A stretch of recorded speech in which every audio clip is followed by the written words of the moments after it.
Today's episode is brought to you by the Consultancy Growth Network. As you'll know, I'm a big believer in learning from people who've achieved the things that you want to. It's why I run this podcast, to share the stories of consulting leaders and how they've got to where they are today. So when I started talking to Mark Jansen and the team at Consultancy Growth Network, it was clear there was an obvious fit between climate consulting and their mission and what they are building with their network. But you're probably asking, what is the Consultancy Growth Network? The Consultancy Growth Network is the leading community of boutique consulting leaders. It brings together seasoned consulting growth experts who successfully scaled their own boutiques, with rapidly growing consulting founders looking to emulate their success. Now, you might be thinking, who are these growth experts? What do they actually know about consulting? And this is one of the most exciting things that personally I find about the network. The team at the Consultancy Growth Network have searched far and wide for some of the best boutique consulting leaders to help their members on their journeys, some of which I have previously interviewed for this podcast, such as Don Morehouse and Augusto Negrillo. But it's not just the insights from these people that you will benefit from. By joining, you get access to their jam-packed calendar of regular in-person and online events, their comprehensive growth hub of resources, and their active Slack community. Through all of these channels, you can learn, solve challenges, and achieve the goals you want for your firm. And now, if that wasn't enough reason to sign up, the Consultancy Growth Network is giving all listeners to this podcast a special sign-up offer. If you join for 12 months, you join for that next year, you will get your 13th month for free, giving you that extra month to continue to build on everything you're learning and continue to benefit from the network. To sign up, just visit consultancygrowthnetwork.com or contact their partnerships director, Luke at consultancygrowthnetwork.com. And when you're talking about joining, mention Create Engage or Climate Consulting, and you will get that special sign-up offer. Hi, and welcome to today's episode of Climate Consulting. Now, you don't have to look very far to know that in this industry, everyone talks about and celebrates growth. We all want to scale, whether you're running a firm, running a practice, or just building your own career. It's growth that we focus on. But as you'll hear on today's episode, our guest has a cautionary tale to tell, which shows why you should always be careful for what you wish for. In this conversation, I welcome Sarah Matthew, founder of The Vibrant Company, as she shares her journey from the corporate world to turning around a startup consultancy to launching, building, and exiting her own super successful consultancy, Virgo Health. I first met Sarah at the Consultancy Growth Network earlier this year when we were both attending an event. And having hit it off there and heard her story firsthand, I knew that I had to get her on the show. In this fantastic conversation, Sarah goes deep into many of the critical aspects that you need to build solid foundations for your firm and then set it up for success. We talk about how to build a sustainable consultancy that scales without burning out your team. We dig into what the groundwork for success is and how you need to solidify your consultancy's foundation before you try and achieve rapid growth. We talk about how to build phenomenal client relationships and what the top 3 things clients are actually looking for from their consultants. And finally, we dive into strategy, talking all about why you need an architect's table and why you need to be more swordfish and a lot less jellyfish. If that has piqued your interest, then you are in exactly the right place. And I know that you are going to get a ton from this conversation. So with the intro done and dusted, all that's left to say is please enjoy today's conversation with Sarah Matthew. Sarah, welcome to the show. Thank you. It's good to be here. Well, I really enjoyed our lunch just now. And having talked about what we did there, I'm really excited to talk about everything I know we are in this interview. For our listeners, though, who maybe aren't as familiar with you, it'd be great if you could start with just your background and how you got to where you are today. Right. Well, I shall try and do that very succinctly. I started life in corporate. I was a commercial trainee for Johnson & Johnson, and that gave me a generalist sense of the business world. And I chose to specialize in marketing, which then led to a career in 3 more really big global companies before I went into consulting. So I have built and sold 2 consultancies, although one of those had sub-brands within it, which you and I talked about a little bit. And now, having left my last consultancy in 2018, I run the Vibrant Company, which is a hybrid of consulting and coaching for leaders. Amazing. Well, that was a very succinct overview. Thank you, Sarah. And we will dive into all of that because obviously we've got to know each other through the Consultancy Growth Network. I saw you speak at the summit. We caught up at the last event. And obviously we've not dived into all of the detail because I wanted to save it for this, but I think there's so much for us to explore. And why don't we start with, you mentioned around the businesses and consultancies that you've sold. Why don't we start with that first business? Because it wasn't all quite as you expected. And maybe I start there and you can take the story and run with it. Yes. So I joined Shire Health because I was approached by them and they were one of my consultancies. So they worked for us when I was working in Glaxo as marketing manager over all of the respiratory products. So all the inhalers for asthma, etc., all those things we know. And I'd been working with Shire Health really successfully. I loved them as a consultancy. So it was a bit of a surprise one day when I had a call from a headhunter saying, there's one of your consultancies that would really like to talk to you about you joining them. And it happened to be them. And I think I told you initially I wasn't interested because it just hadn't occurred to me. I'd worked for 4 big companies and moving to a small consultancy wasn't on my radar. But when I started to chat to them, A, I already had a relationship and I liked them. And B, I liked their ambition. And they were really transparent with me. They said, look, we are aiming to build a business that we intend to sell eventually. If you come on board and it works out, you can be part of that. And I'd always harbored this idea of having my own business. My issue had been, I didn't know what it was going to be in. And it just struck me, well, maybe then this is it. Maybe I go and work in a much smaller business and be that bigger fish in a small pond. And we'll see where that goes. So actually, it worked out exactly like that. But I didn't know it at the time. And so here was a company that I had a great relationship with. They had a great reputation in the marketplace.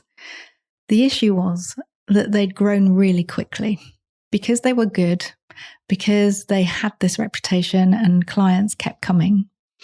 The growth had been faster than, if they were honest about it, could handle. And this was, when did I join them? Back in very beginning of 1997.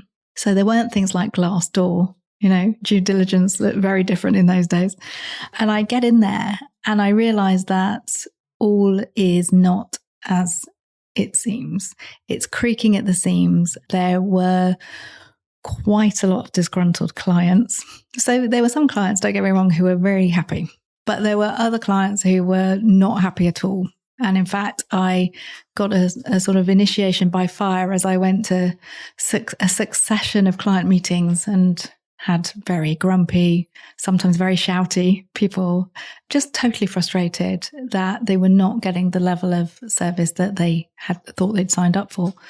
So that was going on. And also there'd been an internal reorganization. And I think I said to you, it's the law of unintended consequences. I think when you're growing a consultancy, you're having to deliver client work, you're having to think about new business, you're having to think about all your internal processes simultaneously, aren't you? It's like that constant plate spinning exercise.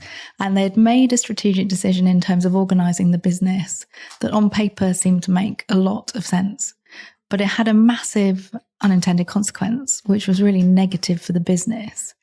Because what they'd done was, for very understandable reasons, they decided to split the international clients off from the domestic clients without really analysing the fact that all of the new business wins, the big ones in about the last 18 months, had been global.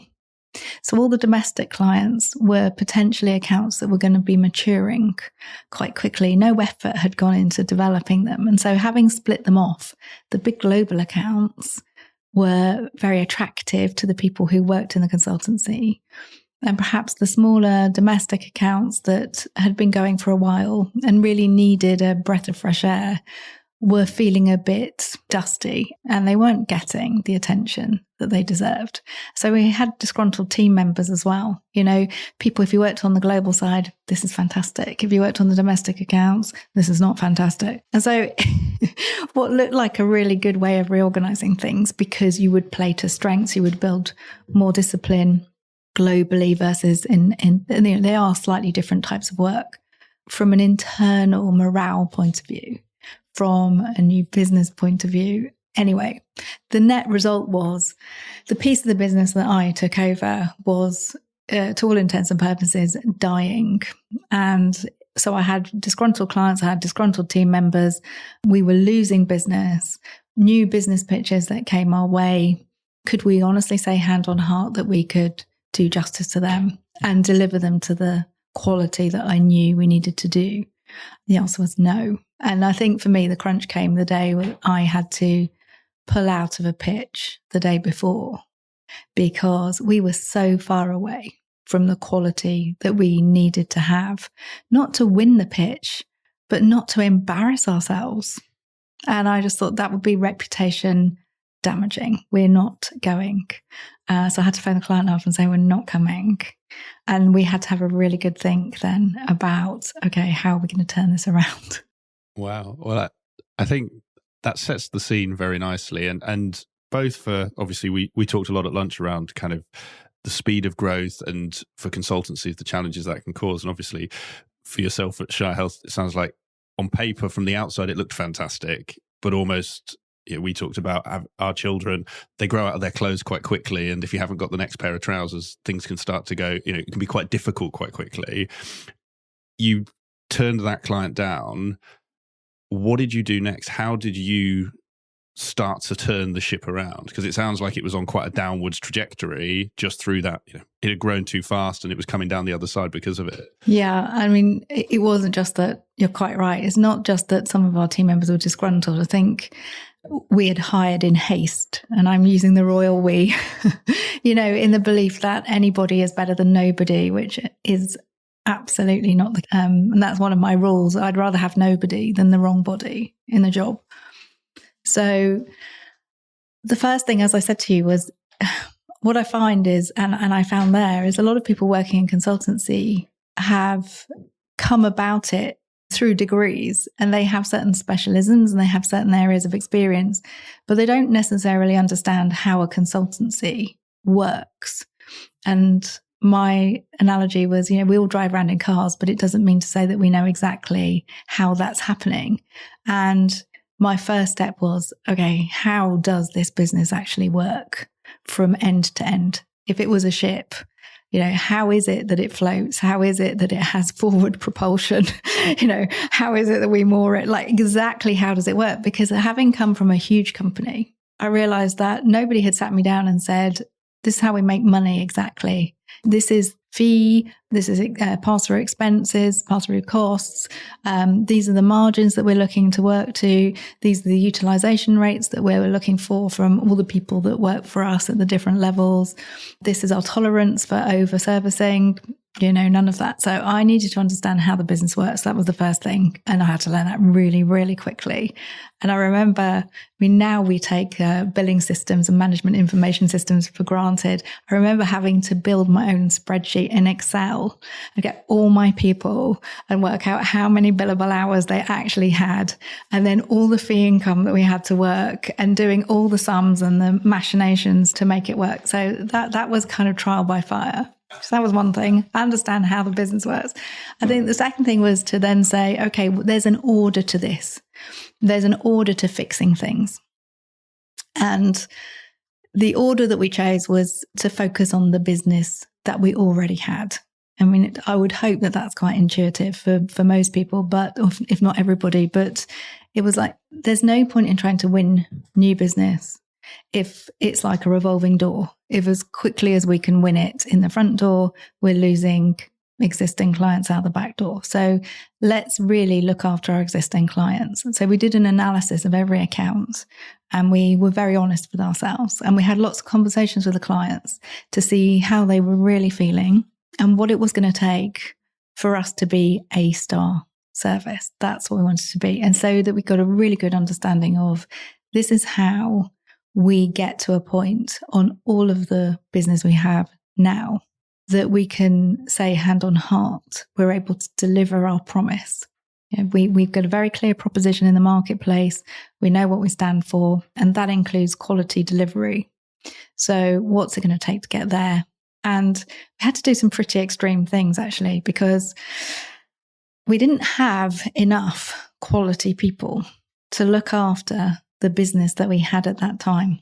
So we had to do a switch out of the team, and we didn't actually have at the outset enough money to hire the additional people in to do what we needed. So one of the things we did, myself and my 2 directors, we agreed between us that we were going to turn this around, that we were going to save this business.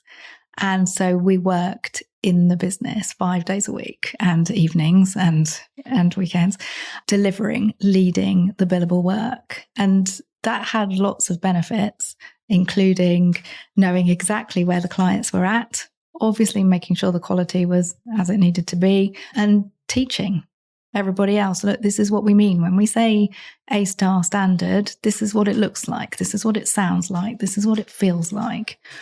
And that meant that we had to do all of our management on Saturdays. So, I mean, luckily there were 3 of us who were in a position that we could do that. We could meet on a Saturday and go through all of the analysis, plan, strategize. And we didn't have to do that for very long because things started to improve quite quickly. And eventually, it probably was about 6 months in, then we were able to lift the ban on pitching because I had suspended all new business because there was just no point. So it was like, there's no point in putting anything else on top until the stuff that's already in the mix can be done properly. And that meant all sorts of things. It meant re-engineering processes. It meant documenting processes so that all new people coming in knew what it was and how to do it. But I call it the foundation piece. Yeah, if you've got a stable foundation and you know how things are done and you're confident that they will work at scale, then you can start to scale up. Then you can start to bring more in, more people, more clients. If you've got a really dodgy foundation, which is what we had at the beginning, then it's going to topple over. So it took us a while, but then we got there and then we really started to motor. So we went very quickly from probably stripping back to around a million in fee income at that time. And the fee income had been much higher than that. And within about 15 months, we'd got to 3 million. So once you get all of the basic building blocks in place, I think it's much, much easier to scale, all other market conditions obviously being favourable for you. Well, Sarah, I mean, we touched on it a little at lunch. And as I said at lunch, I promised not to delve into them, while we ate, because I wanted to hear the answers fresh in our interview. And I think that gives us so many jumping off points, because you mentioned it actually just as you finished. For some people, it will be that growth too fast. For others, we are in a difficult consulting market at the moment. And so for some, it may be that a rising tide raises all ships. And actually, when suddenly business is drying up, those are the things that really, the rocks that suddenly come out when the sea goes is what you've described. I have lots of questions on all of those, if you don't mind. And then maybe we can go for it. We can sort of go on to the story's end. But actually, maybe taking them in order, because I didn't want to stop your flow, because it was fantastic to hear. That first point, for anyone listening, because again, thinking of the firms that we know through the network, they're firms that have grown very successfully. The founders have built them. And in some ways, that means the founder might know, they've been to shop for the car, let's say, but they might not be a mechanic. And I'm trying to stick with the metaphor. This may sound naive, but how did you know where to look to learn the business? To your point, I could open the bonnet and see there's an engine. How did you know who in the team, what to ask for, where to get it to really understand how that car worked? Was it read the manual? Was it get it up on some jacks? What did you do? Well, that's a really good question. I think it's multifaceted. I think part of me was trying to overlay my understanding from big companies and do the comparison. The whole time the compare and contrast. I was like, okay, so I've worked in businesses like this. So how does it work around here? So I was just innately curious from the get-go. But as you asked that question, there was another dimension that came to mind, and I think it helped a lot, actually. And I hadn't really thought about it until you asked. And it was this. So, I'd worked for these 4 big companies, and you know what it's like. If you join a big organization, you get a very formal induction. You probably don't do anything useful for the first month because you're going through all of the induction process and you're meeting with all the people, and they're trying to build you a picture with all the jigsaw pieces of that business. And I got to Shire Health and I had an induction pack on my desk, but it was like a fraction. It was like 1%. And I'm sure anyone who works in consultancy that has either come from outside consultancy or has seen people join from outside consultancy can relate to this. You don't know what they don't know. And because I had been on the client side and their view was, oh, well, we've all been working on the same thing, so you must know it all. They had no idea that, for example, at the end of the first week, when they asked me to put a proposal together for next year's communications plan for one of the biggest pharmaceutical companies in the world, I had no idea where to start. I knew what it was like to experience it as a client, but I didn't have any of the nuts and bolts. So I sort of went to the team and said, okay, what do we do? How do we do this? And some people had some ideas, obviously. I was slightly scared by the fact that nobody had a complete idea. And they were all looking at me saying, well, you've come in at a senior level, you must know. And so it came down to things like, well, a client has asked for a proposal for this. Okay, well, how do we put that together? How much does it cost? Like, how do we know how much it costs? What do we base what to charge this on? And I thought, this is really difficult. If you've come up through the ranks, you've joined as a junior and you've literally done all of these roles, you know all of the inside out, nuts and bolts. If you come in at a senior level, you know none of the inner workings. So as luck would have it, we weren't a huge company, but we did take a very professional approach to bringing on graduates. And 3 graduates had just joined us. And so I went to the group managing director, who was my boss, and said, I want to go on the graduate program. So I put myself on it. And so I sat through literally all of the training, and it was massively useful. I had to swallow a big piece of humble pie and just say, if someone gives me a piece of work, how do I know whether it's a great piece of work? I can judge it from a client perspective, but I have no idea if it's commercially viable. I have no idea if everything that we need to take into account has been taken into account. So I did that, and just being super curious, like pretend I know nothing at all, like almost an alien visiting, knows nothing, and you've got to come out of it the other side and understand how it all works. And, even at the end of my communications consultancy career, when I decided I'd done enough of that, my business partner will still tell you I am, even to this day, after all those years, not the best person to put a budget together. It's not my skill set, but I at least know exactly how it's done. I know the parameters. And if someone gives me a budget, I can have a look at it and go, yes, or no, but, or add in X. I love that. And I think actually it's really powerful because it is one of the common misconceptions in consulting as a whole. Even if you've come consulting to consulting, I might know how my firm works, but your firm's different. And that, well, we're bright people, we'll figure it out. To your point, actually, both giving those tools, but also, I guess, having the humility you came in as a senior leader to say, wait a minute, I want to go and sit with the graduates, because that can often be something that holds people back. I don't want to show my vulnerability, so I'll muddle through. I really like that.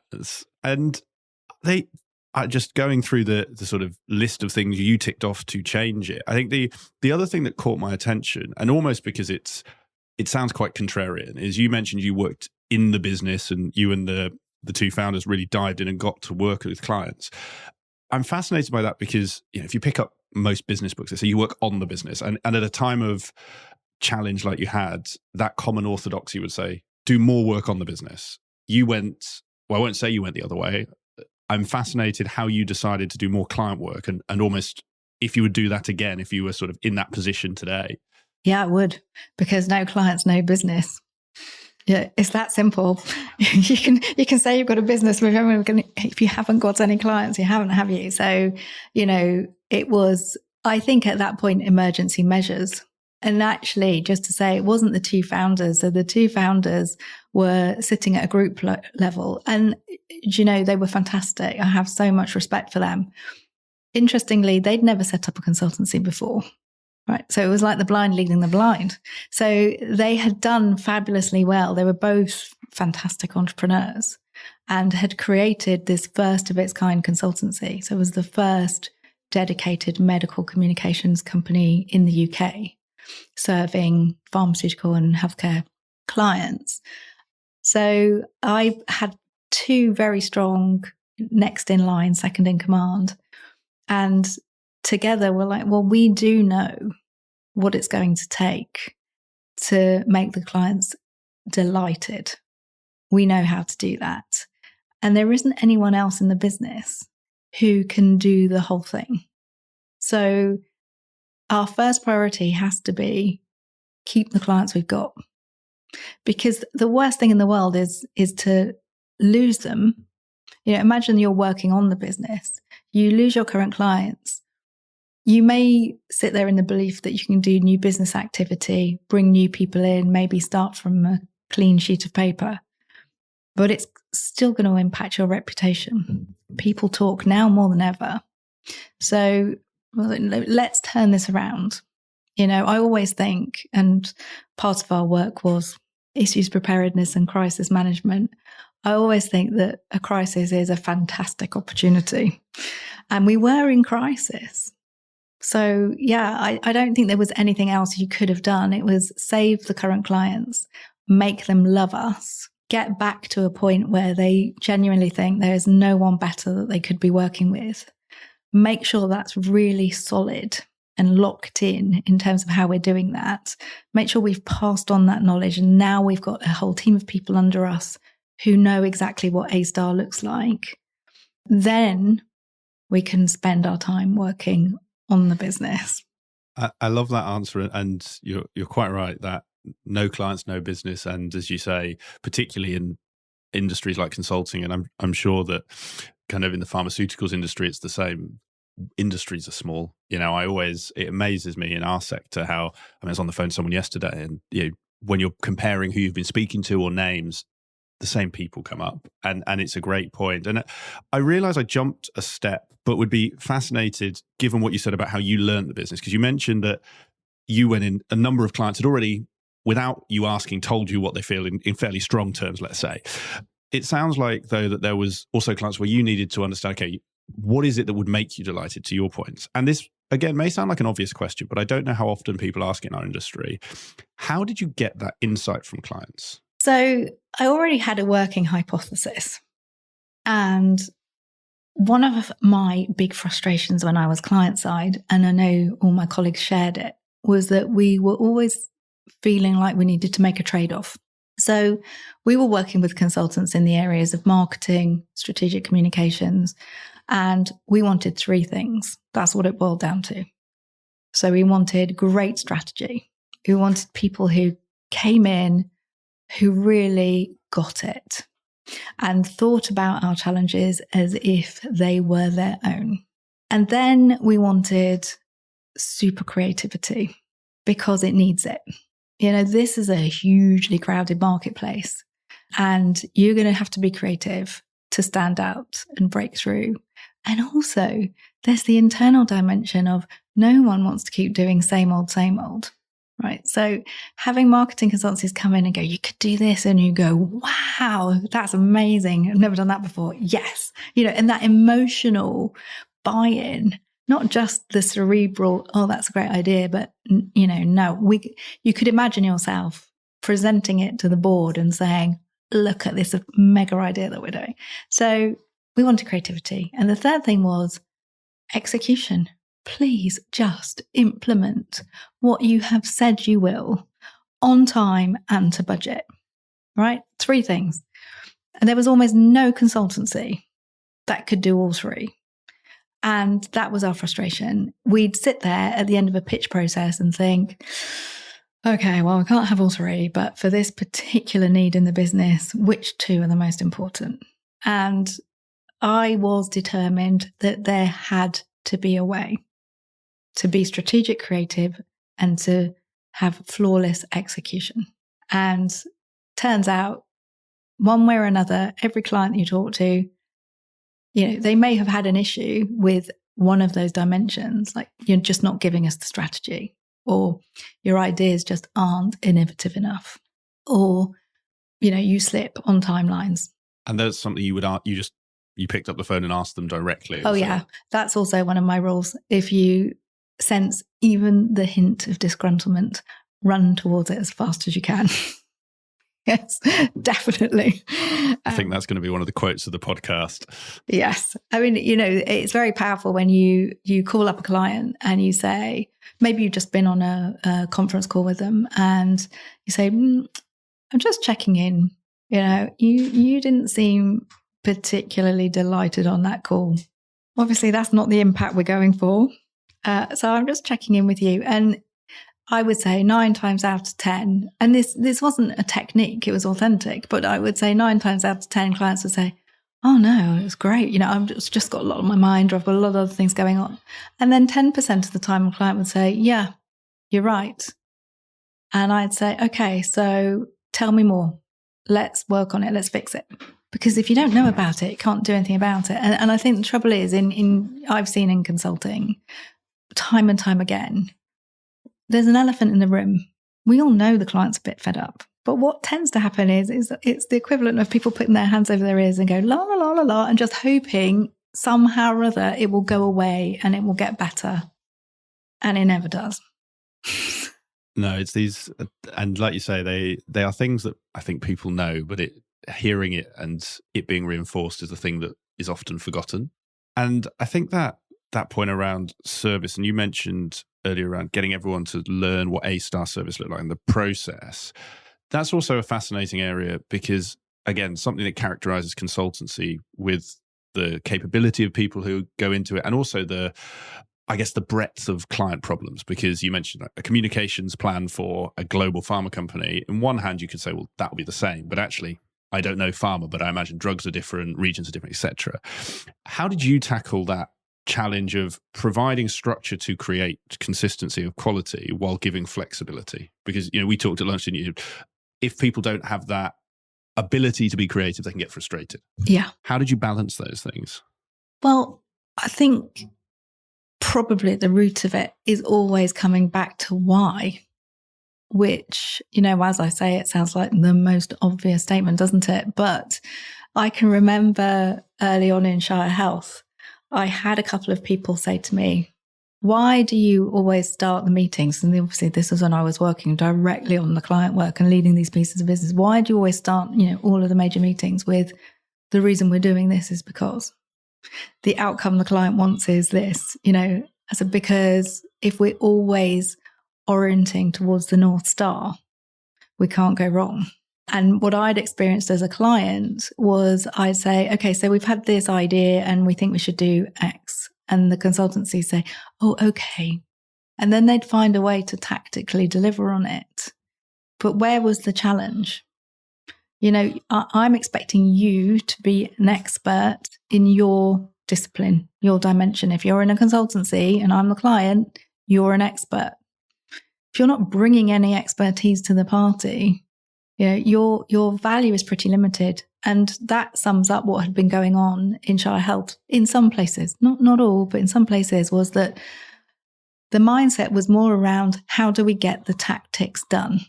The mindset we need for A-star is, are they still the right tactics? What's happening from the client's perspective? What's going on in their environment? What's changed? Where are we trying to get to? What's the point? Why are we doing this? If you're navigating there, then actually what you're doing is you're giving people loads of latitude for creativity, because they come back and say to you, we thought we might do this. We said to the client that we think that this would be the best way of doing it.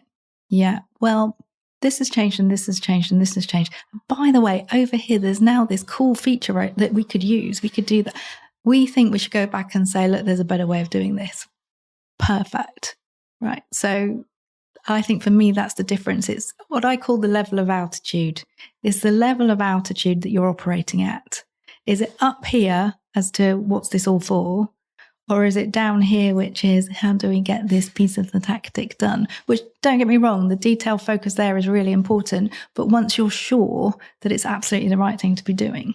I love that altitude analogy. And it's so true, isn't it? If there's structure around the North Star, actually there's lots of flexibility around the tactics. And as with all things in life, there's usually 101 ways to get to the same outcome. But if you're not thinking about the outcome at the starting point, you're only going to have those tactics. I think it's a fascinating point, Sarah. And it may then play into the last piece you mentioned, because again, something, given where the economic cycle is at the moment, anything you read about consulting, you see that it's a challenging market right now. And I know your example wasn't about a challenging market, but when you lose business, the natural inclination is to go, well, we've got to replace it. And you mentioned, I think you said when you joined Shire Health, it was 3 million and you reduced to 1 million.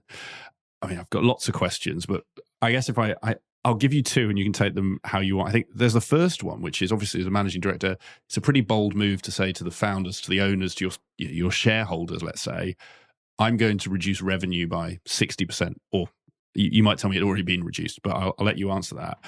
And then actually, what led you to say we can pitch again? Because the decision to stop, I think you've explained, but how did you decide you were ready to actually go out and then have the 15 months of growth that you did after that? Well, the shrinkage in the revenue, so I'll answer that point, organic over time, but plus, don't forget, the global business had been hived off.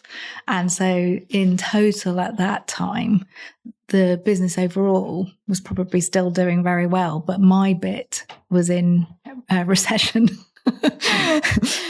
So we had to turn that around. But in answer to your second question, we knew collectively, my senior team felt that we could consistently deliver on the clients that we had, and we had capacity in the team now to take on new business. Because the other thing as well is you've got to know that if you're going to grow, you can attract more talent. And in the market that I come from, talent is the biggest rate limiting step. I think it is in all markets. Yes. I mean, I don't know how many years I've seen business plans where the key issue, paucity of talent in the marketplace. It is. We've done all sorts of things to try and turn the volume up on that. And some of them have worked better than others. But the point was, are we at a place where through our reputation, we will be able to attract talent? Are we seen as being a hot place to come and work for? Can we do ourselves more than justice when we stand up and pitch to a client?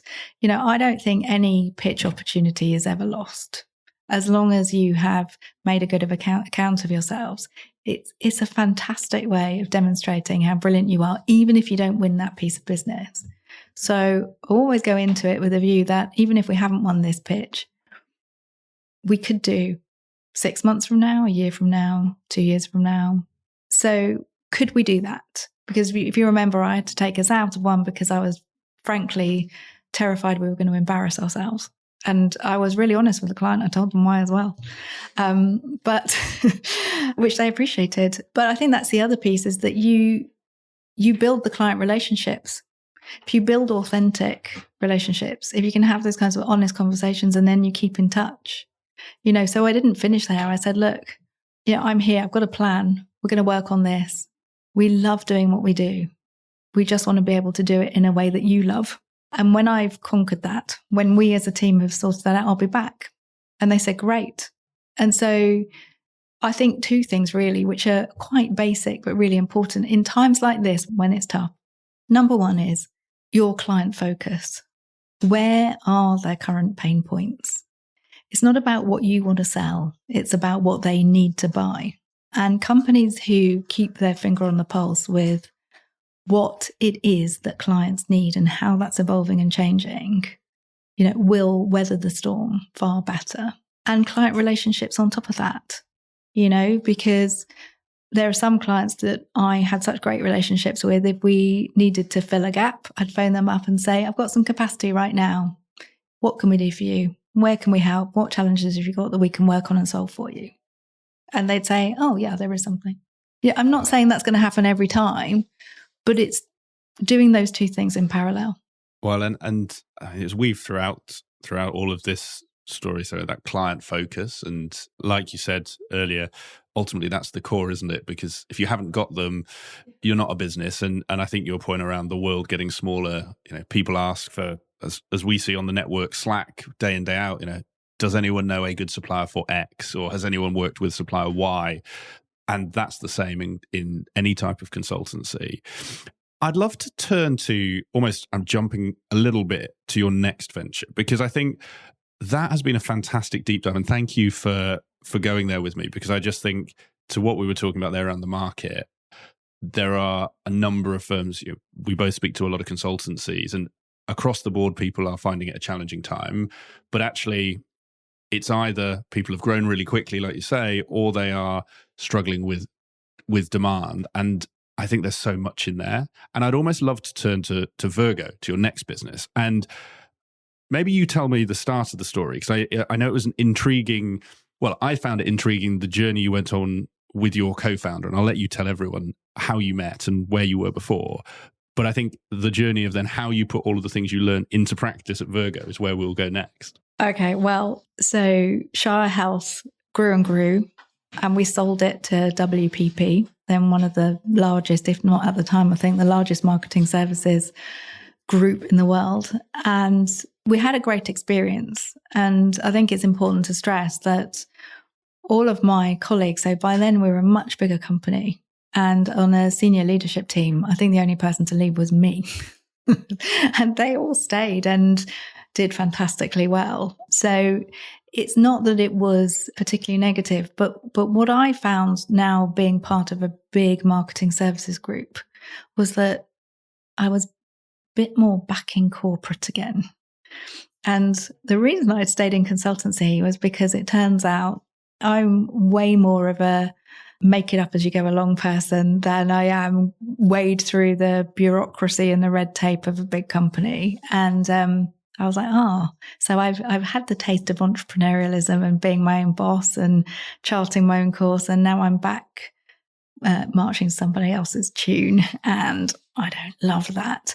But it also had the impact of some pretty solid, it manifested, I guess, that's the way to say it, as some consequences in the business.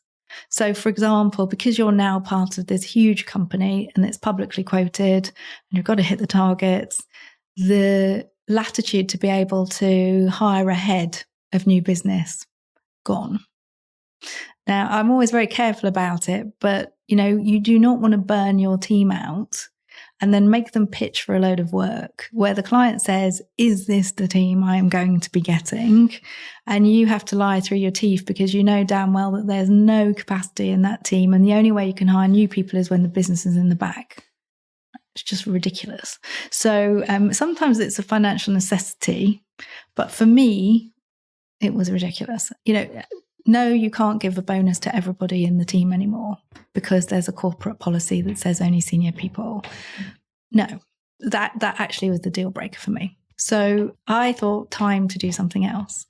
And my major competitor, my major rival, was a lady called Angie. So we ran what were then the two most successful healthcare communications consultancies in the UK by virtue of the number of awards that they'd won. And whenever we turned up on pitches, if I was pitching against her, I'd think, right, we've really got to up my game, and vice versa. And we sort of won 50%, each. But we knew each other. So this was the weird thing. I knew her, having met her originally, because she had pitched for some business at Glaxo and I'd appointed them as consultancy. So we had worked together originally as consultancy and clients. And then during our years in our respective competitor consultancies, we'd formed a consultancy trade association. So we had helped form the Healthcare Communications Association, which is still going strong today. And we worked really well together, and we realized that we had a similar work ethic. And then ultimately, her company, as well as mine, got bought out by WPP. So now we're in this very strange situation where we are competitors and we're peers. And a throwaway comment, I think after an HCA meeting one night where we'd gone to the pub afterwards for a drink and we were moaning, about the latest pay freeze or whatever it was. And Angie said, why don't we just do this for ourselves? If we're going to work this hard, why don't we just do this for ourselves? So long story short, that's how Virgo came about. I am truncating a whole list of events that happened, but that's how it came about. Well, I love that. And I think, like you say, it's obviously you had known each other throughout that time, had that huge respect. And like you said, I'm sure there was more along the journey, but I think a fascinating place to start. And then the other piece that really caught my eye when we talked ahead of this show, you mentioned, and again, I deliberately didn't ask, but you mentioned, obviously, both coming from WPP, you couldn't touch any of your clients, or, they have a big legal team who would have come to you. So you had to use marketing. And obviously, again, we've talked a lot in the previous story around, I guess, the challenges of growth, but I'm always keen to give people, how do you grow? How do you launch a proposition? And I run a marketing agency for consultancies. Lots of consultancies say, how do we launch this proposition? I was in a pitch yesterday where that was the question. And you mentioned that Virgo launch was a kind of textbook launch. So I'd love to know what you did, and I'll let you add at the end, would you still do that in today's world, or how would you change it for today's world if you would? Okay. Well, where did we start? So we decided that we could launch something of our own, and we'd seen other people do it, so we knew it could be done. But we started again with a customer proposition. So you could go out there and you could launch a consultancy and say, hey, we're another healthcare communications consultancy. And in fact, the reporter from PR Week at the time did say to us, oh God, just what the world needs another. So why do they need you? But that is where we started, because we did feel there was a gap. So from a textbook marketing perspective, find the customer need that is the gap in the market. And we had, and there was a gap. So the gap was this, and this might resonate, might be relevant to some of the people listening, that our clients could go and could go and appoint a big global consultancy like the ones that we had come from. And we had decades of experience, and we'd worked on all the big global blockbuster medicines. But for the reasons that I explained, you wouldn't necessarily get the team that you'd seen in the pitch. You wouldn't necessarily get the love, care, and attention. So no one was going to fire you if you're a client for appointing one of the big brands, but you weren't necessarily going to get the level of service that you were hoping for. Or you could go and appoint a boutique where you'd get fantastic care and service, and because you were really a very important client to them. But they didn't have the expertise. They hadn't handled. You couldn't go to your boss and say, I want to appoint this consultancy who've handled the last big 5 launches. They really have that experience. Well, we had both. So between us, we'd launched most of the major products. We had that. We could genuinely say hand on heart, we have that. We have what you need. And you're going to get it in a boutique setting. So you're going to get the experience and the quality of service. And it really did hit the mark for clients. So we weren't talking about us, we were talking about them. So that's where we started. Then I think the next part to it was that we spent a lot of time thinking about this, mainly because I had just had a baby when we decided that we were going to do this. So good timing. Well, you could say that, yeah. So it was like, okay, here's the proposition, but also what do we want to build? And we had this idea from the get-go that we were not about small. We were not going to start small and think small. We had no choice but to start small because there were only 2 of us, but we were going to start small and we were going to think big. So the question we'd asked ourselves is, how can we, from day one, be a credible competitor to the big networks out there that would otherwise get the work that we want? And it meant that we had quite a big investment plan. We had to stump up a lot of money because in those days you had to be a bricks and mortar business.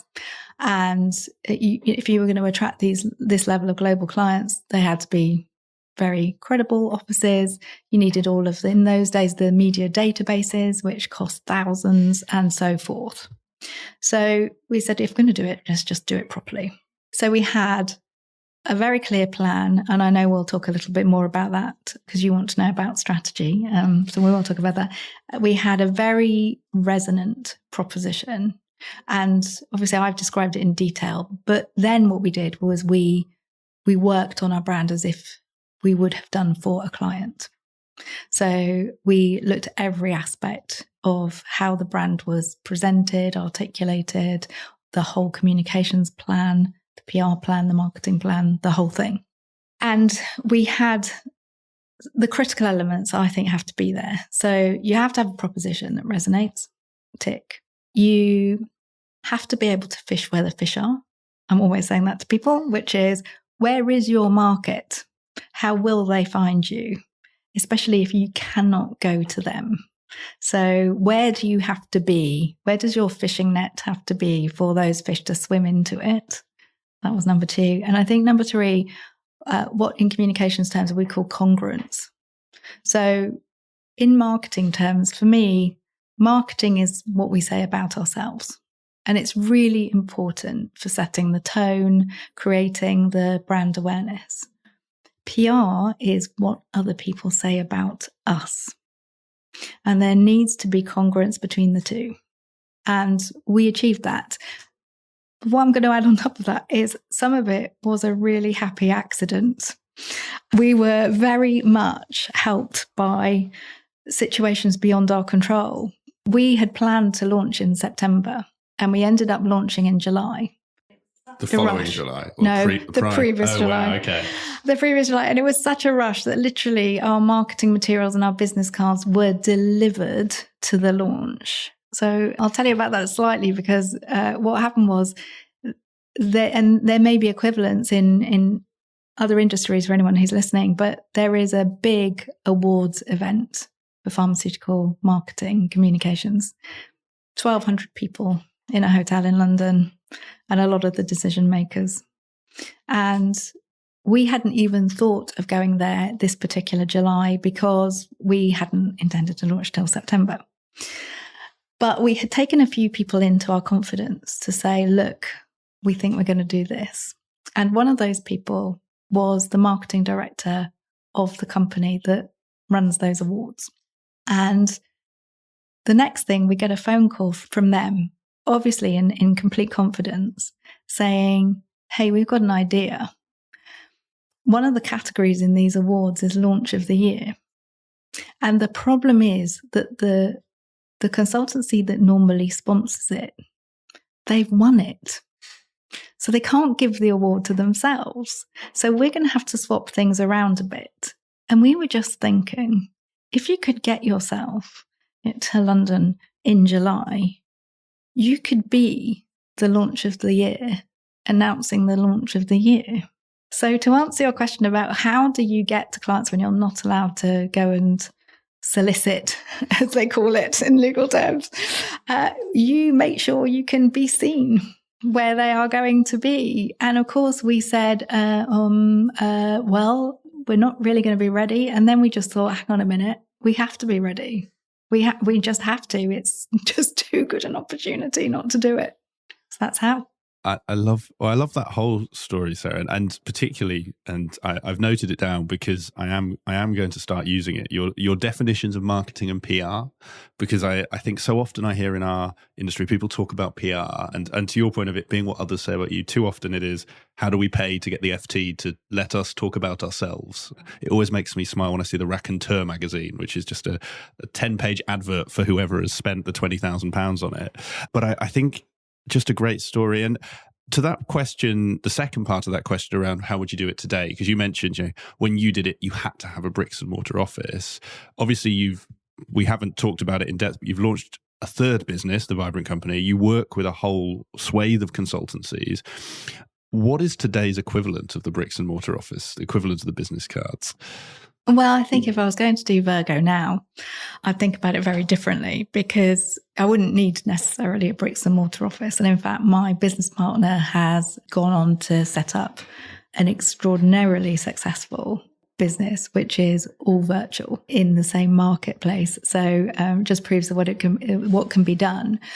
But I think I'd come back to my marketing training and I'd do a very, very careful analysis of where my target customers are hanging out and then create a plan that says, okay, well then how can we be seen there? What is it that we need to do? I would use PR because I think it's very poorly understood. And I think, to be fair to most people's skepticism, it's often very poorly executed as well. I'm very sad to say. But PR done right is such a powerful tool, because if you think about it, you know, from a consumer perspective, if we put ourselves in the shoes of being who we normally are outside of work, advertising appeals to us. Of course it does. It tells us whether or not that brand is something that we want to align ourselves with. It makes us aware of new developments. It does all those things. But we also know, yeah, but you would say that, wouldn't you? Right? We know that. So who these days goes on holiday or buys a car or makes any significant purchase without going and checking out the reviews online? Right? No one. Right? That's PR. If you understood properly, it's how to harness, leverage, amplify the power of the external opinion, and obviously influencing it, you know, where necessary to balance it. I'm not saying doing anything untoward, but you have to appreciate that what other people say about you, increasingly in a cynical world, is more important than what we say about ourselves. And so that word of mouth piece, it might be entirely digitally enabled. That piece is crucial. And in fact, that's how the Vibrant company operates. We only work by word of mouth, in fact. But if it was Virgo, if I was appealing to a much bigger market, that's where I'd be doing my homework. In fact, I'd probably be coming to speak to someone like you, Nick, and say, okay, Nick, we need a digital marketing plan. You flatter me. So, well, and I probably won't go into this because I think you and I, we didn't touch on it too much at lunch, but could probably spend hours talking about, you know, the benefits of PR marketing, where one starts, where one ends, because, you know, it's funny hearing your definition of PR. And I said to you at lunch, I tell people we don't do PR because in our industry, it's often seen as sponsor, FT, sponsor, raconteur. And actually, it's funny hearing what you're describing. That for us is the essence of marketing, is if I can, let's say we're on a webinar and I've got you as a client saying how good we were together or how great we are. That is to your definition of PR. That's PR. And too often, I think in our space of consulting, people think, no, like you said, I have to tell you how good I am, when actually it's how, it's the glass door for consulting. It's the TripAdvisor. It's, if a client says it, it's going to carry so much more weight. I think then turning to the growth journey, because obviously you had an amazing launch. And I think this is a fascinating topic because of the first topic we explored with Shire Health. Is my understanding, and stop me if my facts are wrong, is you had a 5-year plan and you achieved it in 2.5 years. Now, the obvious question to me is, you'd been in a business that had done the same, and obviously had then had a roller coaster. How did you and Angie almost put those solid foundations in place from the beginning? Because you'd seen the problems. How did you do that to enable that success? Well, I am also going to credit my business partner, because she is unstoppable, formidable, detailed focus to the nth degree, and also incredibly strategic. So, I am going to say we're complementary and we egg each other on. So I think it was a bit of a super combination. I mean, we didn't know that at the outset. We knew we liked each other, but we had no idea. And we figured, look, it's got to be able to work somehow, because we both run these really successful consultancies. But what we needed to do was to work out and spend some time saying, what do you think made your consultancy so successful? What would you say are the critical ingredients? And then the same for me. What did I think those were? And one obvious thing is just knowing what great work needs to look like. So know your standards, do your homework. We were always super curious about what was going on in other industries. Pharmaceutical marketing is hugely regulated. Now, as it turns out, I like the challenge. Trying to come up with creative ideas within constraints. But it was often very interesting to look across at what some of our consumer colleagues could do, which would have been unthinkable in our market, and go, wow, look at that. All right, then, well, how might that compute? So I think a passion for doing the best work. We wanted to win awards. We wanted people to say that we were the best in the market. And we knew that they're only going to say that if you are. So that was something. It sounds obvious, but it often isn't. Like, what does fantastic work look like? And where are you setting your bar? I mentioned to you, didn't I? We were very clear about our values. So building a culture was top of mind. And not least because, honestly, we both had young children and we both needed to work. And one of the things we agreed very simply early on is you've got to get up in the morning and you've got to think it's worth leaving my child with someone else, be that a nanny or in a nursery, paying for my child to be looked after for me to go and do this. It has to be worth it. And not just financially. Actually, that was the last thing on our minds. We knew we could make a living out of it. But it was more a case of, how do you feel when you get up in the morning? Do you feel like, I can't wait to go and do this? I can't wait to go and work with that really cool bunch of people and do this stuff that is so fascinating and interesting and it's making a difference.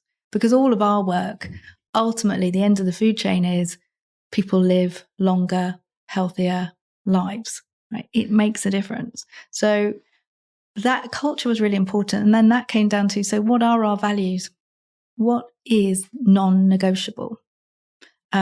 And we had very, very clear values. And then the behaviors flowed out of those. And then we realized that we had brilliant people supporting us. And I mentioned to you, we brought on an HR person very, very quickly, which is often anathema to many consultancies. Like, what? They're non-billable. that is a common phrase we hear. Yes, if it's not aside a desk, it's not getting done. Well, I've always found that deeply confusing because I come from a very big business background where we make products. You don't have a manufacturing business and not have a production director, right? You don't. We sell people's brains. We sell the contents that come out people's brains. We need happy, curious, creative, enabled, empowered people.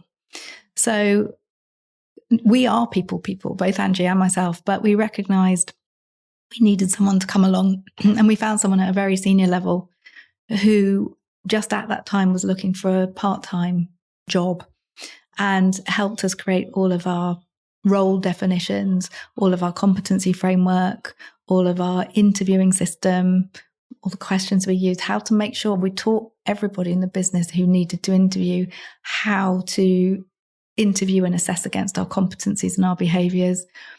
We also hired the best finance support that we could as quickly as we could, because yes, we can do that, but our time is better spent elsewhere. And we didn't do anything by halves. We either did it or we didn't do it. That's what we decided. We're either going to do it and go for it and it's going to be fantastic, or we're not doing it at all. And we didn't make any compromise on the hires that we made. We either found the right person or we waited. And I'm not sure I told you this, but one of the reasons we did our 2.5-year plan, or 5-year plan in 2.5, was because people did hear about us quite quickly and they did really like the proposition. And one of the things that was in our value set was integrity, brutal honesty. And how that manifested was the day after we had appeared as the launch of the year, awarding the launch of the year, the phone rang and the guy on the phone said, "You don't know me, but I saw you last night launch Virgo. Would you like to come and pitch we're putting a big account out for pitch. We'd love to see you on the pitch list." And we were like, let us think about that for 10 seconds. Yes, we'd love to. So we go and pitch for this piece of business. And this was very early on. And so just the two of us went. And in reception, we were having sort of slightly second thoughts as one of the other consultancies walked out with about 6 people. And we went in and we did our pitch. And we said to them, look, we could have brought freelancers with us today and you wouldn't have known that they didn't work for us. But we're going to start as we mean to go on. There's only 2 of us at the moment. We have people joining. So people had signed contracts and were coming. But our whole reputation rests on the quality of the work we do. So even if the 2 of us have to work on it 24/7, we will, to make sure that we can deliver it. Now, we understand, this is a major global pharmaceutical company. We understand if that's too big a risk. We absolutely get it. But we wanted to be honest with you. And they gave us the business. So they gave us the business. And then word started to get around, and we hadn't thought that we'd win a major piece of global business till at least our second year. And that came, we started in July, that came in October. And again, we couldn't quite believe it. And then there was another dimension of the business. I mentioned the architect's model to you. We could go back over that, which was consumer healthcare. And we thought we probably won't do that till year 2 either, maybe year 3. And that came in November. But then in January, we had to stop pitching because we just couldn't find any more capacity. And we had to deliver on the work that we'd got. And I have never had to turn down pitches in that situation before. And I remember there was at the time, the largest pharmaceutical company in the world phoned me up in January and said, we'd love you to pitch for this piece of business. And I said, that's fantastic, but I'm really sorry we can't do it. And the woman on the phone was quite snippy with me, actually. And I think she was thinking, who the hell do you think you are, to be turning us down? Fair enough.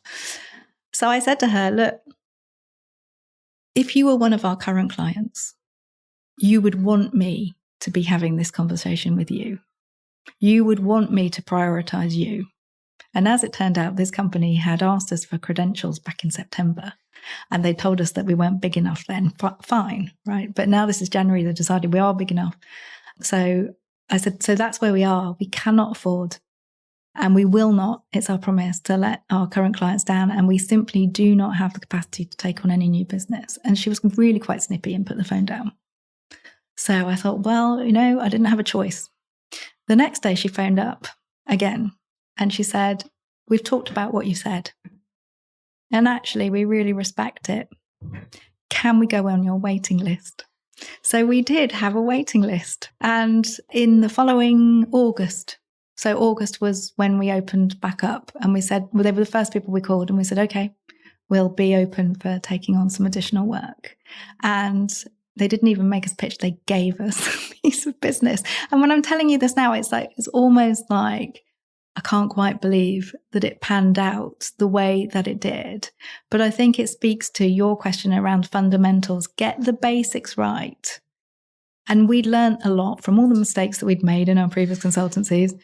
Get that right and the rest follows. I mean, a fantastic story, Sarah. And I think it's always, in hindsight, people probably listen and think, of course, but actually when you're 2 of you, 3 of you, however many it was, that story, and there's a theme around this innate confidence, because honesty in the way you describe relies on confidence.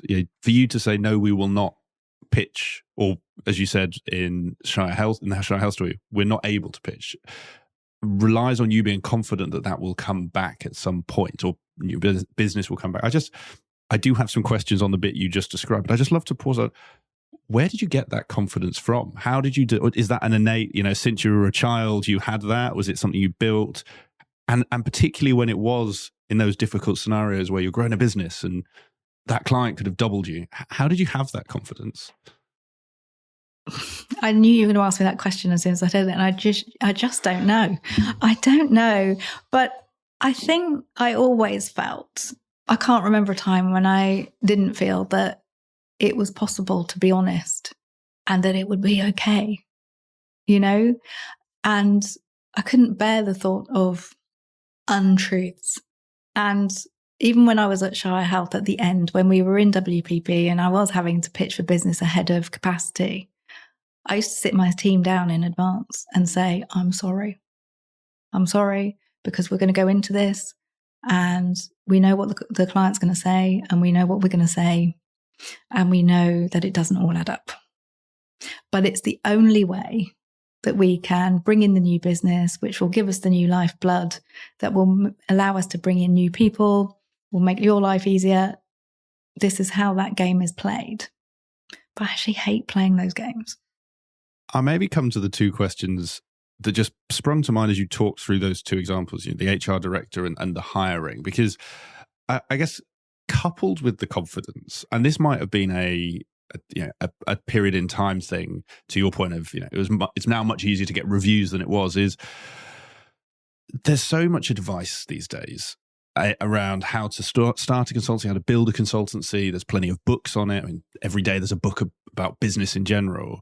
And with things like social media, and LinkedIn is a social media, it can feel very keeping up with the Joneses. You read an article, it says, if you want to exit your consultancy, you've got to grow 25% year on year, come hell or high water. And if you don't, no one's ever actually said what happens, but something bad will happen. And I think it's interesting in the two examples you gave, and I'll pair them and you can separate them in terms of one side of that growth journey is revenue growth. So are you growing 25% year on year? So your hire point, you're around hire the best or don't hire. Instantly, there's a question around how did you get the confidence to say, well, no, we might not grow as much because we haven't got the best team.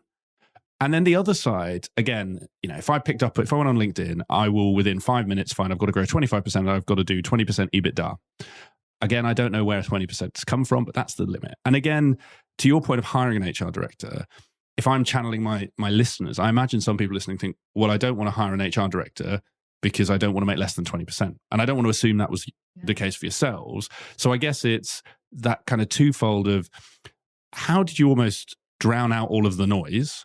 And how did you set those things up for success? Because clearly in your case, you were running a successful business, it was making profit, and you grew quickly. So I'm fascinated how you brought all that together. Well, I think maybe part of it is that I have the benefit of not having a consultancy mindset. That can help. Like no one told me that's how it was supposed to work because no one knew exactly how it was supposed to work back then, really. So here's the thing. If you're running a consultancy and it's not doing what you want it to do, why is that? What is it that's actually not quite stacking up? Because the consultancy model is pretty simple. If there's a car, it's more a bicycle, isn't it, really? It's not difficult. You have an intellectual product. You sell it for an amount of money. You have a cost base. And the difference is your profit, and it's not tricky, is it? And especially in these days where we don't necessarily need a building and so on and so forth. So following through where the leaks are is pretty simple. So to your point, we were really profitable in Virgo. Like I knew we could be way more profitable than we'd been before, even with people in the business who were non-billable. Why? Because the productivity of the billable people goes up exponentially. So, very often when I'm working with consultancies now, I'll ask to look at all the numbers. I want to see what's going on under the bonnet, to continue that analogy. And they'll tell me, utilization rates are great. And then I'll look at oversurfacing. They're two sides of the scales. You cannot cheat the system. So you have all these people who are potentially able to generate this much income. Once you've taken out holidays and sick leave, whatever that might be, and so forth. Here's how much money they could generate you. Here's how much money they do generate you. Where's the gap? What's causing it? And so what I want is my billable people to be enabled to be as productive as they possibly can. I'm not talking about sweatshop. I'm not talking about, your billable target is 95% and, you will sit at your desk until you finish. Because you can be more creative than that. You can sell on value. What I noticed in setting up, what we tackled in Shire Health and what we really worked on in Virgo was we had more senior people. Everyone said to us, well, that's not going to work profitably. It works really well because you don't get any oversurfacing. People do the job right first time. The clients love it. There's no quibble over what you're charging. I mean, we never set out to be unreasonable on our costs. It's too competitive an industry to do that, right? But we were sensible about it. So yeah, we have more senior people doing the work. We chose to do it more strategically as well so that it added more value. So what happened was my finance people, or our finance people, I should say, our HR director, who was very strategic. I mean, I do want to say she was not your average run-of-the-mill HR person. No disrespect to HR people, but she absolutely got the business. She got what we were trying to do, and she became our right-hand person. And because our product was people, it's really, really important. And so what they did was they enabled everybody who was client-facing to be as fantastic as they possibly could. And then the numbers work. I love that. Also, to your point of the bicycle, not a car. I think we can sometimes confuse what we do, and I think also you mentioned these. You didn't know better. I think sometimes in today's world where you can find a video, a book, a post on everything, actually not knowing and just doing what you feel is right tends to deliver the right result. It absolutely does. I mean, when we set up Virgo, we had no intention of selling it. We were creating the business that we wanted to work in, where we did the work that we loved doing, where we had great fun, where we made a living in a way that it just couldn't have been any better. That's what we set out to do. But we're also hedging our bets. So we said, one day we might want to sell this business. And now we didn't have probably all of those books, but we knew what it took to sell a business because I'd sold one. And Angie's been in the industry long enough that, she had very good insights as well. So we were always mindful of our track record. So we would say, what do our accounts show? Anyone who looks us up, Companies House, what's it showing? And we were very specific about the information we shared and didn't share. But we were mindful of the story it was telling, right? So no, you don't have to make 25% that year if making 22% makes everyone's life much easier and happier. But you do need to show a track record that over time on the whole is showing an upward trajectory. And as it turns out, when we did decide that we did need to sell the business, we had a fantastic track record to show for it. But there are all these rules and they just use them as a guide. They're not hard and fast at all. Because again, think of it from the customer point of view. Who's going to buy your business? Why are they going to buy it? What do they want? What is the value that they are acquiring? So from the get-go, if you can think, why would someone want to buy this business? And what specifically about it would they want? What elements of it are particularly valuable? Then you start to build your own model. No, and I think that is great advice, Sarah. Like you say, use them as guides, but don't. As consultants, I think sometimes we can be quite bad at seeing a goal, and therefore that's the kind of minimum bar. But actually, understanding your own context, what you're trying to achieve, like you said, is it worth killing yourself for 25, or is it enjoyable at 22, or even is it where you want to be at, 15, 18? Well, I'm no expert, but I think your point of what is right for your business and your clients and your team over the long term, is fantastic advice. Yeah. And also I think another one of my little favorite sayings, but because I saw the negative consequences, I learnt the hard way, not through my own volition, I have to say, but a lot of consultancy, what I see is whether people are aware of it or not, they'll take the short-term gain for the long-term pain. And I am exactly the opposite. I'll take the short-term pain for the long-term gain. Thank you very much. We've had a few quotes of the episode, and that is going to go on that list. I love that. And because obviously it was successful, and we've talked a lot about the success, but I feel I would be remiss if I didn't ask, this was your first journey of this scale, of this size. Obviously, you'd had the journey with Shire Health, but I'm sure Virgo was uncharted territory. I'm sure there's some things that just caused you challenges. Maybe to sort of the what went wrong. I'd love to know, were there any things that along the way actually weren't perfect and you had to refocus, you had to shift, and almost what were they? Because I think those equally will be fascinating for people thinking, if I want to go global or if I have this goal of selling, what happened in Virgo that didn't happen in Shire?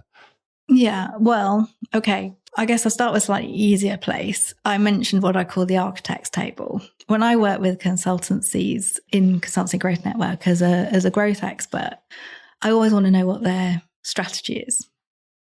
And very often the strategy is to get to 5 million by this stage and 10 million by this stage.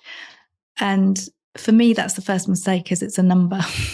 Right? The number is the outcome.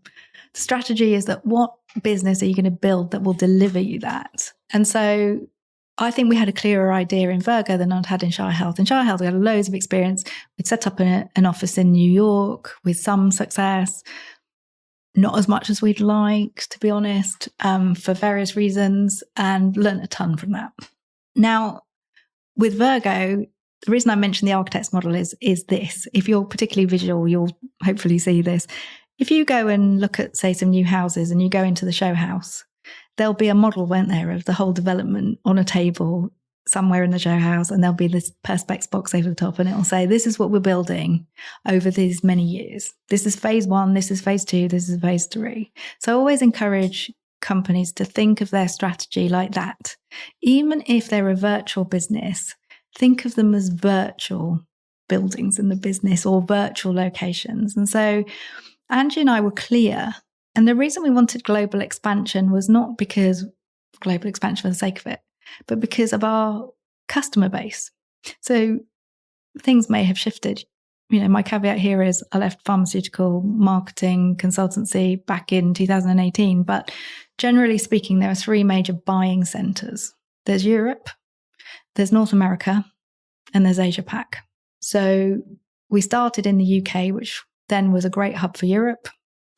And we're like, we know that that's fantastic, but it's not the majority of the business. The biggest chunk of what we do gets commissioned out of North America. And then there's a whole chunk that gets commissioned out of Asia Pac. So our architect's model on the table said, here are our services. This is our locations and our geographies, and this is how it builds over time. Phase 1, phase 2, phase 3, phase 4. I actually think what we were quite good at was being opportunistic. So, for example, the US was supposed to happen before Asia Pac for very strategic reasons. It's a much bigger piece of the business. So if you're going to choose and prioritize, you're going to go there.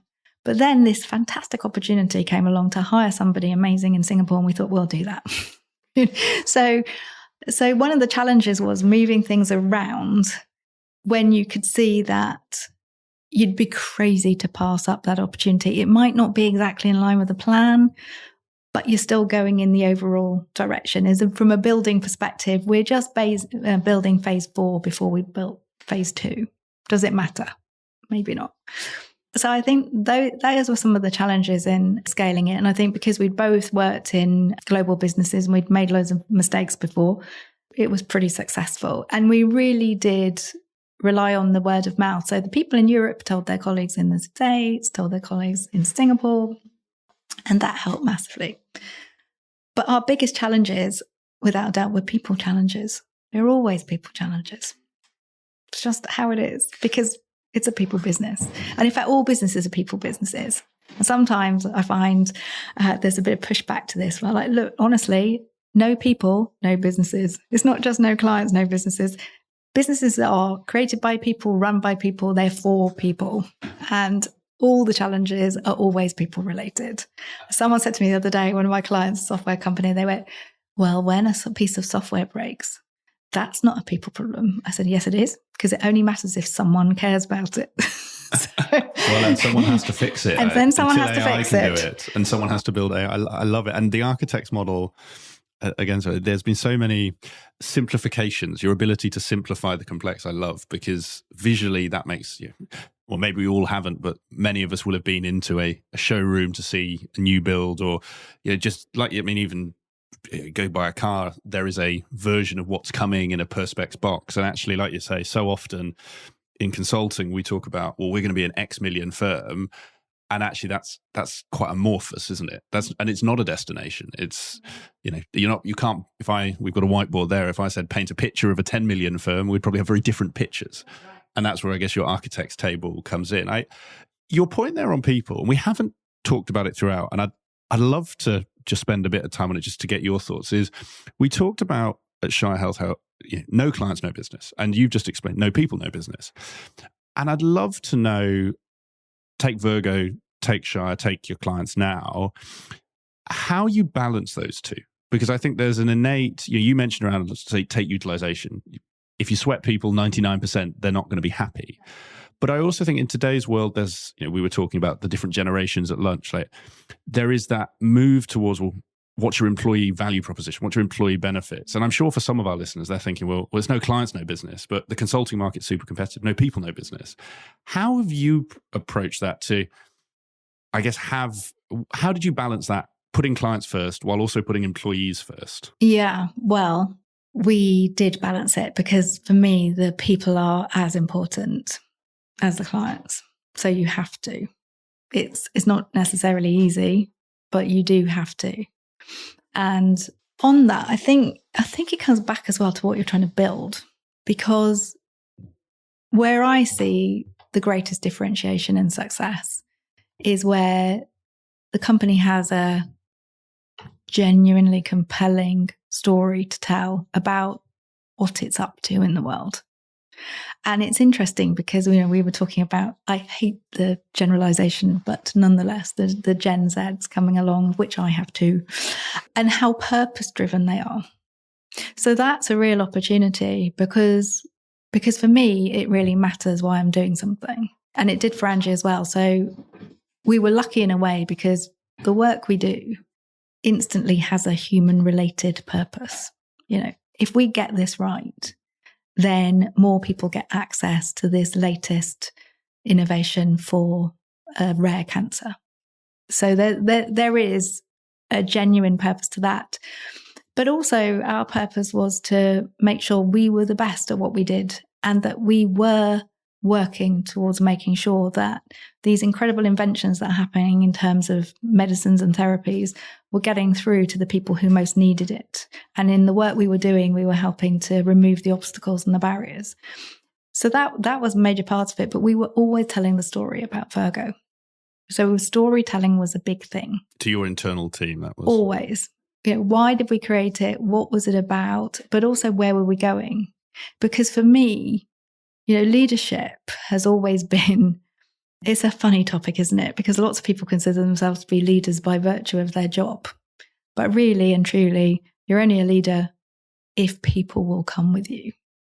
And my benchmark is, will people come with you even if they don't have to? And we saw that when we set up Virgo. It was a risk and people said, we're coming with you. And we're like, oh goodness, now I'm responsible for you as well. Not just me, but you as well. But anyway, it worked out. And the reason I mention that is because to lead, you have to be leading somewhere. And that's why the number piece is so important, because if I say to you, we're going to 10 million, Virgo, we're going to 20 million now. What does that mean? Whereas if I say to you, we're going on a journey, we're going to go on a mission. Do you want to come? You're going to say, well, where are you going? And how long is it going to take to get there? And why exactly? What's the rationale? Who else is coming? And we're always very mindful of that, is what's the journey we're on now? What's our next destination? And let's be really clear about it. And some people will say, do you know what? I don't fancy that journey. It's not for me. That's okay. Because the people who are left, they're like, no, I really want to go there. And so then it makes the delivery for clients much easier, because they're not just trying to say, we're about A-star service. That's a level of altitude down from what we're doing this for, what it contributes to, and why is that important, and why is that important, and why is that important, until you get to what we call the highest possible context for it. So we're always trying to work at, here's what it is on a day-to-day basis, because I think that the journey is as important as the destination. But you've got to have both. It is really in the weeds, but I think just because you've given so much great advice, you touched on the point of, you told the team over and over again. And for our listeners who are thinking, well, I want to be a leader, I've built my architect's model. Operationally, how did you do that? Was that, you had a weekly stand-up, you did that at strategy sessions, it might have been all of it, but kind of, if you had a structure to that, how many times, how often, where did you do it? Yeah. So even when we were huge, we had a weekly meeting with the team, and we'd schedule it so that definitely on alternate weeks, you could have the US online, or you could have Singapore online as often as we could. Obviously tied into client meetings, we'd run team meetings for the whole team from different centres. So weekly team meetings just to check in. And the rule of thumb we used was, what does everyone in the company need to know? Right. So rather than, well, this week we will be working on, the challenge was, what are you doing in your team this week that everyone should know? Because maybe journalists will phone in, or maybe because it's helping us achieve one of our big objectives for the year, like make it relevant. And I think that was really important for the glue. Enough time in well-structured leadership meetings I think is a big thing. And I see it in a lot of the consultancies I work with. They just don't prioritize that time. It feels like an unnecessary level of bureaucracy for some of them. It feels like they can't afford it compared with spending time with clients. It's vital. That's how you drive. That's how you lead that journey. And we were very detailed. I mean, there's a reason the company is called Virgo. We're both Virgos. So we'd set the objectives for the year, and we were quite open to doing that with people inputting. It wasn't necessarily always by consensus, but we were very open to making sure everybody had a say and a way of contributing to that. Then once we had obviously we always had the rolling 5-year plan, but when we had this year's operational plan, we'd break it down into all of the targets and KPIs. And then we would each monthly board meeting, and then there'd be a quarterly strategic leadership team meeting. We'd be looking at where we're at. Have we actually achieved the things that we said we were going to do? And if not, what's the action? And so it was really making sure we didn't just say we were going to do something, we made sure that we did it. And I think the discipline around that was a major driver. And I say that, I pick it out specifically because I'm working with about 3 consultancies now that I think if they did that, it would make all the difference. That thing alone would transform their ability to really build on the foundations that they've got. So I think that lots of fun stuff. Loads of fun stuff with the team, loads of crazy stuff, if I'm allowed to say that anymore. But, we'd say, okay, we're going to have an annual update, and your team has got to deliver in 5 minutes a review of the last year, and it's up to you how you do it. And we saw some astounding levels of creativity from really professionally made videos. We wanted people to give their time to this because it was important, through to one team doing the whole review one year with specially made sock puppets. Love that. And I think you have to remember, as a marketing consultancy, and I think you can relate to this, or as any marketing related consultancy, one of the unspoken rules in the room with the client is that you bring the energy. You bring the energy, you bring the entertainment. You cannot be a drain. You need to be a radiator. And so why would clients expect to be entertained. This in the pitch, they expect to be challenged intellectually, yes, hopefully, but they expect to be surprised, wowed, entertained. Why would you have any less standard for your internal meetings? So we worked really hard on it. And the final piece I want to mention is we took an allowance off everybody's billable time. And we said that time is to spend on one of our specialist teams. So we had a number of specialist teams across the business that were cross-functional, cross-matrix, and they were responsible for delivering on internal drivers that helped us go faster. And so you also learnt about the business, and we'd swap people around for their development. So you might start on knowledge management as one of the cross-functional teams, which was constantly looking at, are we top of our game in terms of knowledge management? Are we embracing all the latest technology, for example? And you might have done that for a year and you go, do you know what? I want to go on the customer relationship team. So they weren't the doers of everything, but they were the leaders of that discipline. And that really helped because it gave everyone an opportunity to say, I am working on the business as well as in the business. I love, by the way, the sock puppets, and we've just had our quarterly, but we've got one coming up obviously in a couple of months, so I might give that challenge to our team as well. One thing I did just want to come to, and actually it was because you mentioned the architect's model of strategy, and it's something I know I would kick myself if I didn't put this into the questions, because we talked about it ahead of this podcast, and I said I'm not going to ask you, because you've used architects as a strategy metaphor. You also used fish previously, so I mean maybe there'll be a follow-up around how many other great metaphors, because I could listen to these all day, but I'd love to understand, and I'm not assuming they link, but you made the point that a lot of consultancies are jellyfish when they should be swordfish, and so I'll just throw that open, because I think it'd be a fascinating topic just to understand how that's different, and I guess why that's different to an architect's table, if it is, or do you put your fish on an architect's table? Oh gosh, we're really mixing up metaphors now, aren't we? So I'm not sure it is different really, but it just struck me when I started working with lots of other consultancies. I would say, okay, so what's your strategy? And they'd say, well, we've got these growth targets. And I'd say, fine. And there was no model on the architect's table. There was here's what we are today. And we're here because we set ourselves up and we said we offer this. And some clients came and bought it. And then we do some new business development, maybe some marketing. And then, new clients occasionally turn up.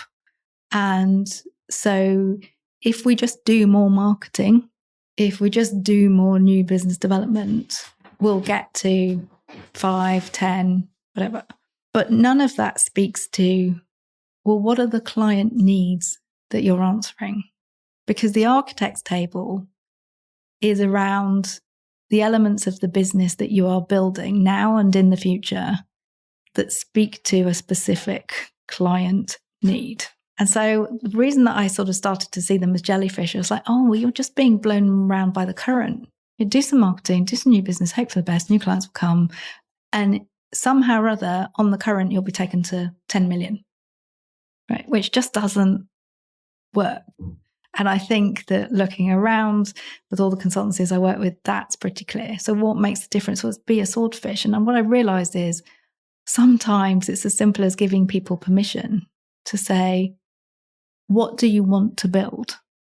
What exactly do you want to build? So in a swordfish way, a swordfish knows it has self-propulsion and it works, it swims very quickly and presumably is going off in a specific direction that it's chosen.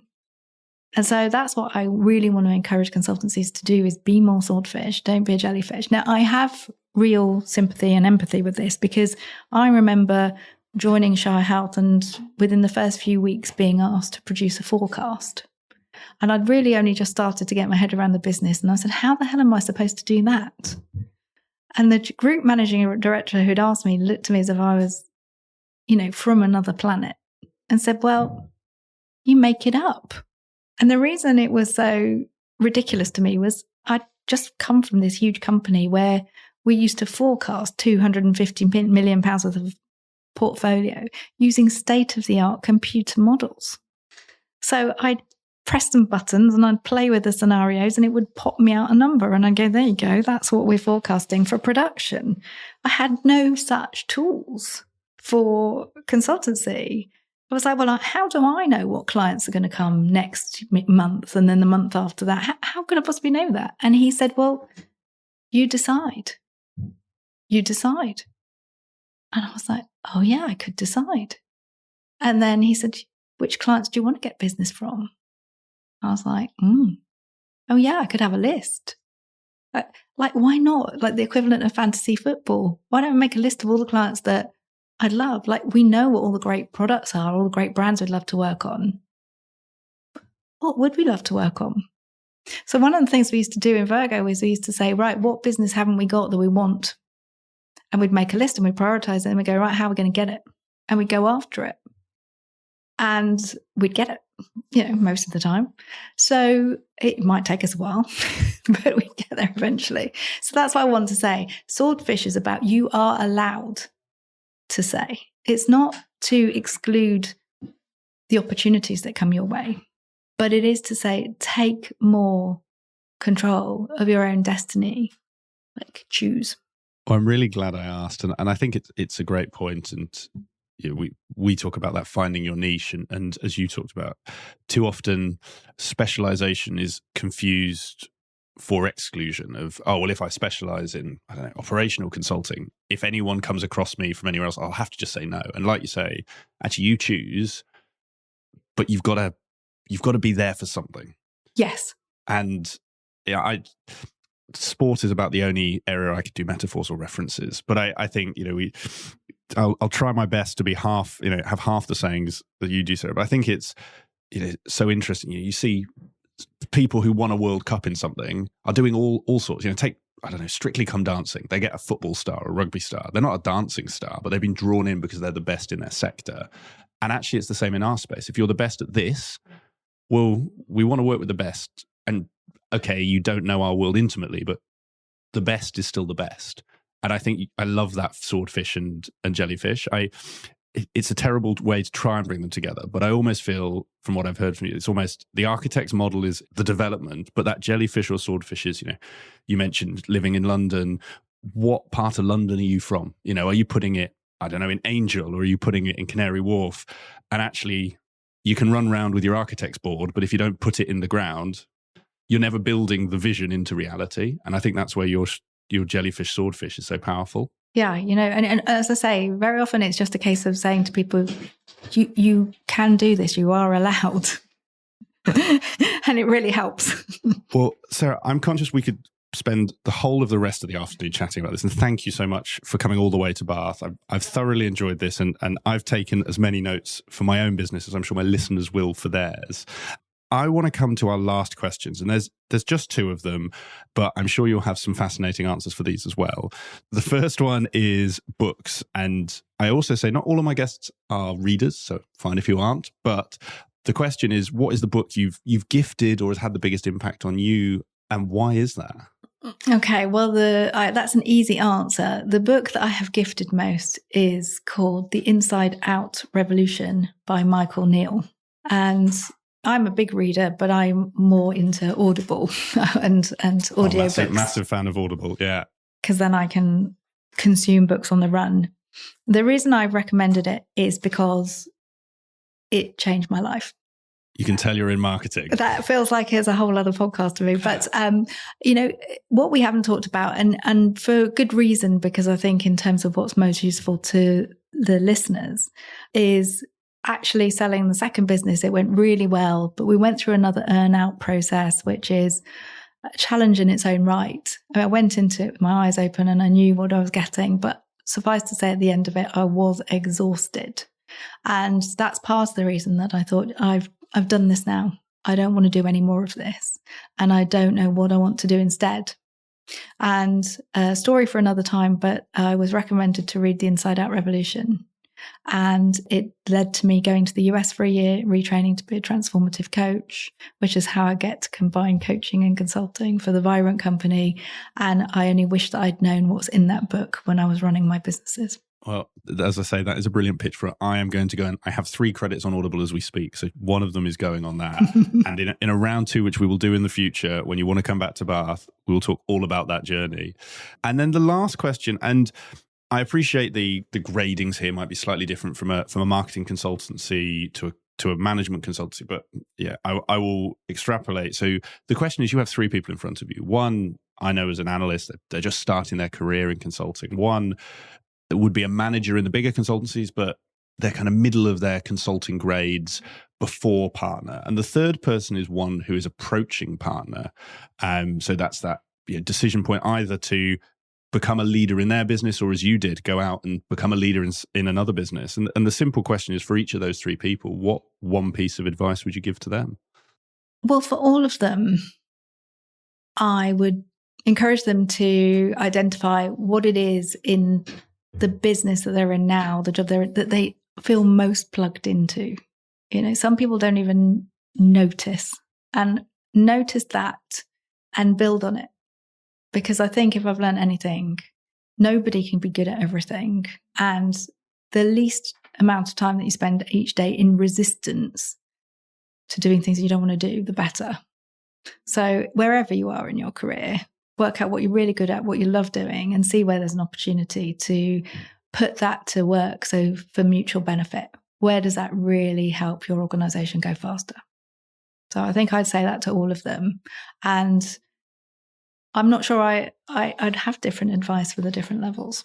I love it. Well, I think that, Sarah, in a really nice way, brings us to an end. Thank you for this. Pleasure. The only other thing to ask is, for anyone who's enjoyed this, wants to find out more about yourself, more about the Vibrant Company, where would you point them to? Where can they get in touch? Well, they can go to our website, which is thevibrantcompany.com. They can email me, sarah@thevibrantcompany.com. So it's really easy. I'm always up for a chat, or they can direct message me on LinkedIn. I'm there too. Amazing. Well, thank you very much for this. I've thoroughly enjoyed it, and I hope you enjoy the rest of your time in Bath. Thank you so much, and thank you for giving me the opportunity. Thank you. Today's episode is brought to you by Create Engage, the specialist digital marketing agency for the disruptive management consultancy. Now, for long-time listeners, you will probably already know who we are. You may have even heard one of our ads on a previous episode of this podcast. But for those of you who don't, here is a short introduction. At Create Engage, we help you create an effective marketing strategy for your consultancy, a strategy that will resonate with your target clients. And then we support you by delivering the campaigns you need to turn that strategy into a reality, helping you to build your brand, raise your profile with your prospective clients, and ultimately generate return on investment from your marketing activity. Now, I could tell you about many of the great clients that we work with and the results we've delivered for them. But instead, I'm going to do something much more powerful and something that I would recommend you do for your own marketing. I'm going to let our clients do the talking for us. If you are currently thinking about marketing for your consultancy, you're going to want to listen to this. Create Engage started the process for us. They managed it end to end. They came up with some really creative ideas and we were really happy with the work that they did, which meant that we could just focus on running the business. Not only did we start conversations with clients that we hadn't spoken to before, but also there was tangible return on investment by some work that we were given. They've helped right from the initial shaping of the idea through to helping us work out what our end goal was. They've supported us with the visual identity and our positioning of the brand. We've had an immediate expansion of our network and have initiated a raft of new conversations with owners, CEOs in target client organisations, and has led to us winning new projects already. One of the greatest compliments, I guess, is that one of our competitors even said that they really like what we're doing with marketing and they wish they could be doing something as good. So from our perspective, we couldn't recommend Create Engage any more than this. I would certainly recommend Create Engage if you're a consulting firm. They really understand consultancies and the sort of challenges we face. And I don't think you're going to get much better marketing anywhere else. So I wouldn't hesitate to recommend Create Engage. They did a really good job for us.